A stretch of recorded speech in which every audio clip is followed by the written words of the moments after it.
Do you play Destiny? Can't find any raid groups? Or when you do they say you suck and they kick you harder than a soccer ball?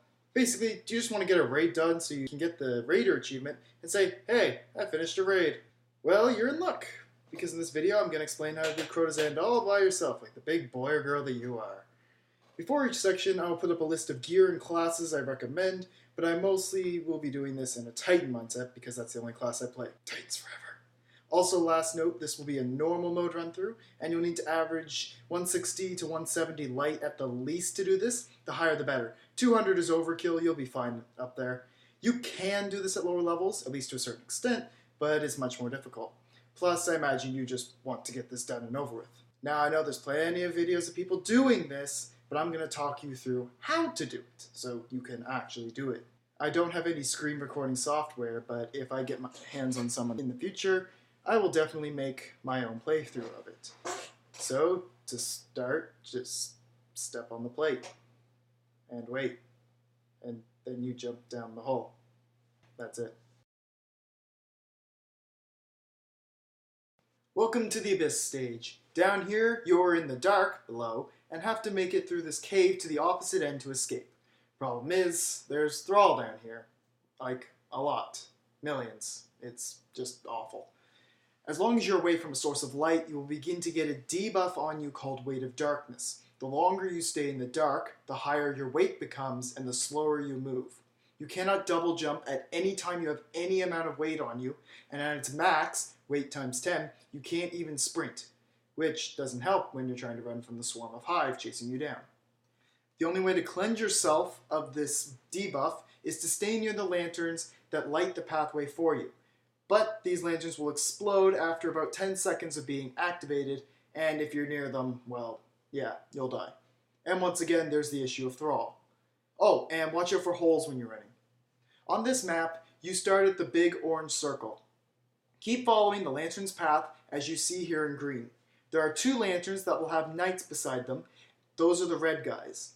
When you reach the first one, this is generally where I use a super, and then there are 2 options of where to go. One of them is to keep following the lamps, no problem. But if you're like me and want to get this over with more quickly, there's a shortcut. To the right of the lantern, run straight through the dark, following the first purple path. If you keep going this way, it will pass over 2 whole lanterns, allowing you to lose some Thrall and get a short break. You should end up near the lantern just before the second night lantern. After the second night is a hill. Watch out for the holes here. At the first hill, there's 2 on each side, and then 1 in the middle. Now after this lantern at the top of the hill, you don't have to run to the next one that you can see. Instead, follow the second purple path, running straight forward, and you should see the last lantern. Run up and step on the bridge platform, then turn and clear up the swarm of Thrall that I guarantee should be behind you. Then run back up to the left of the lantern, and jump up on the small rock to its left, indicated with a purple dot.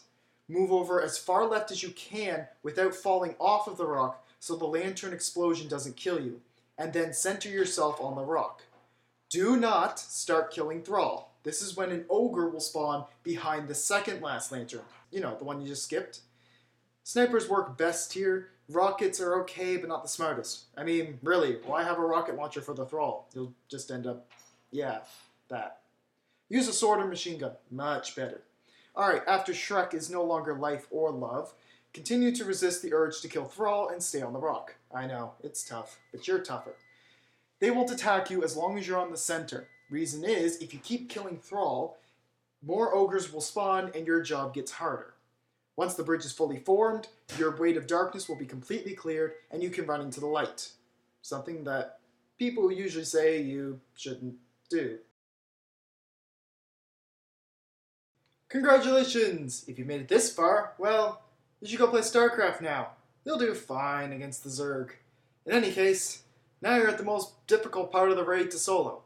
Yes, my soon-to-be subscribers, the bridge checkpoint. This place is actually how I found my now raiding friends, but man does it suck! So, just so you know how to do this thing properly, basically 3 people have to stay on the 3 circles shown, and 1 person at a time carries a sword across the bridge. You cannot cross the bridge without a sword bearer sword. And for you newbies, no, you cannot carry a heavy sword across. These same platforms are on the other side, so you're supposed to coordinate each other across one after the other. But you're all by yourself here, so you have to improvise. And by that, I mean spam and glitch, sorta. So the first thing you gotta do is go to the subclass with the highest agility, but also preferably has an attacking super, like Fist of Havoc or something. Step on the bridge plate to activate the enemies, then turn around and kill the Sword Bearer Knight. Pick up the sword, then run over to this column over on the right side. Jump on it, and then jump off as high as you can, facing the rocks over on the left. Then spam the aerial swing button, like right bumper on Xbox, and swing yourself across to the other side. You have to swing towards the rocks and then aim for the bridge. You can't go straight to it, shown in purple. Otherwise, if you're high enough, you can land straight on the other side. If not, that's fine. Just follow the red path and head over to the rocks on the left or right and swing your way up over. Once you're on that side, the enemies on the other side will despawn, activating the required set of enemies on this side. I'd stay over by one set of spawn doors and spawn kill anything that comes out. After a little bit, take out some enemies on the opposite side from a distance, just to even the numbers. When wizards come out in the middle, that means ogres aren't too far behind. Get to the doors and take out your ogre immediately. You must kill the ogre fast enough before the Annihilator totems activate fully. If you manage to down the ogre fast enough, they'll deactivate and you can take out the other ogre with ease. Sorta. If you don't do it fast enough, the totems will finish glowing and make you restart. Thanks, Bungie. Well done, Guardian. You've learned to fly and run. Now to put your skills to practice in the thrallway. This mini section is simple. There are 2 Shriekers and 2 shield doors. When you kill a Shrieker, the door right after it opens up. The Shriekers will respawn and bring the doors back with them, so you have to hurry along and run down this hallway. Oh, and there's lots of thrall again. Yeah, have fun. Once you make it past the thrallway, jump down the hole. There's a lot of jumping down holes in this, huh?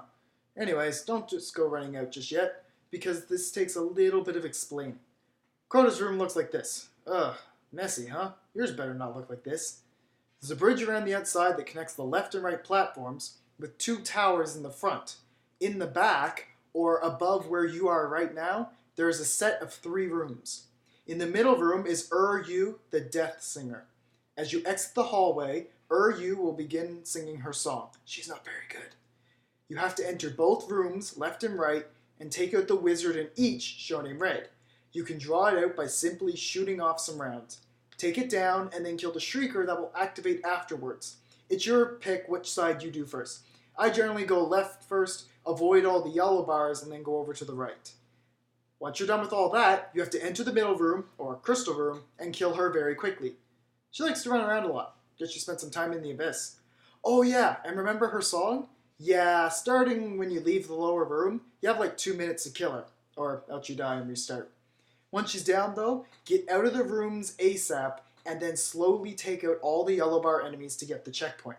Even after getting the checkpoint, I advise taking out the rest of the enemies, or wiping, whatever you feel like. Awesome job on getting this far. Well, you had me to help, but you still did it. Yes, you. So for Crota, I'd go with a class that can give you quick protection. I'm going to get really specific about what has to be equipped here because you might be ignoring my list anyway, and you really need this. If you have the Crota's End boots with the plus agility while carrying a sword, use them. Trust me, they're gonna help a lot. In terms of a heavy weapon here, rocket launcher. Yellowhorn is perfect, and I'll explain later why it's so good. Also, equip a sticky grenade, any kind will do. To start the fight, step up to the crystal in the middle room. All the doors and windows will become blocked off, and enemies will fill the rooms to your sides. In a few seconds, the doors will open, but the windows will remain closed for the rest of the encounter. You have to kill off all the enemies, each side consisting of multiple acolytes and 2 sword knights. Once you kill them all off, collect ammo and reload your weapons. Crota's sequence does not begin until you exit the rooms. Once you leave, head down to the center where there will be a chalice of light. During Crota, only the person holding the chalice can regenerate health normally. Class, armor, and weapon abilities still work though if they regenerate health. A sword bearer will spawn out of the door in front of the chalice. Kill him, then jump onto the bridge. Not too close to Crota, but not too far away from him either. Time to put up something to protect yourself from the boomers in the towers. If you're a Titan, put up a defender bubble with Blessing of Light. Hunter, have some form of invisibility active. And Warlocks, activate Radiance, I guess? Anyways, throw your sticky grenade and attach it to Crota, then fire your rocket. Maybe put a few primary shots into him. Once he starts going down, get up there and hit him with the larger smashing attack on the sword. I usually go for 2 hits per sword when soloing, then back off and run away to the lower rooms. Hide out until Crota moves back to middle. Rinse and repeat until Crota dies. Now for some more details on the fight. Crota moves from his current spot after about 1 minute of being there. He follows the same path every time. Middle, right, middle, left, middle, right, middle, and so forth. If you feel more comfortable taking him from the sides, by all means try it out. I personally prefer middle, but the sides could eliminate some of the boomer risk. Another thing, Crota can one-hit with his sword, and sometimes gets up a little bit early, so be wary of that. Third, after every 2 swords, a pair of ogres spawn. I like to go to the far back room with the sniper and take them out, the place that you jump down from after the thrallway.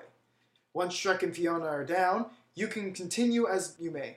Fourthly, I've done this at about 280-300 light and it only took 6 smashes to kill Crota. So I assume at about 170 plus you can do the same, since the raid on normal is around 150.